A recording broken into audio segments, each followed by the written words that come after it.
Praise the Lord, brothers and sisters. தேவனுடைய பெரிதான கிருபை உங்களுக்கு மீண்டும் சந்திப்பேன் மிக்க மகிழ்ச்சியோடு.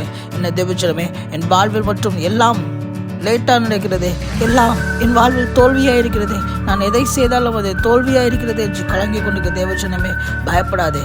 நீ வெட்கப்படுவதில்லை, நானாதே, நீ இலட்சியடைவதில்லை. உன் இளவயதின் தோல்விகள், ஏமாற்றங்கள், அது மட்டுமல்ல உன் வாழ்வில் நீ கண்ட ஏமாற்றங்கள், தோல்விகள், பின்னடைவுகள், நீ என் வாழ்வு ஒரு வெற்றியுள்ள வாழ்வாக இருக்காதா என்று அதை பார்த்து ஏங்கின நாட்களாக இருக்கிறதே, அதெல்லாம் தேவன் மாற்ற போகிறான். உன் வாழ்வில் ஒரு பெரிய அற்புதம் உன்னை தேடி வந்து கொண்டிருக்கிறது.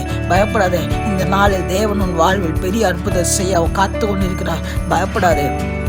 அவரே உன் நாயகர், அவரே உன் சிருஷ்டி கர்த்தர். அவர் இஸ்ரவேலின் பரிசுத்தம் ஜெயபலமானவர். அவர் உன்னோடு இருக்கிறார். அவர் உன்னோடு இந்த செய்யும் காரியம் பயங்கரமாக இருக்கும். நீ எந்த இடத்துல நான் தோற்று போனாயோ அந்த இடத்தில் தேவன் ஜெயம் பெற பண்ண போகிறார். ஆமென்.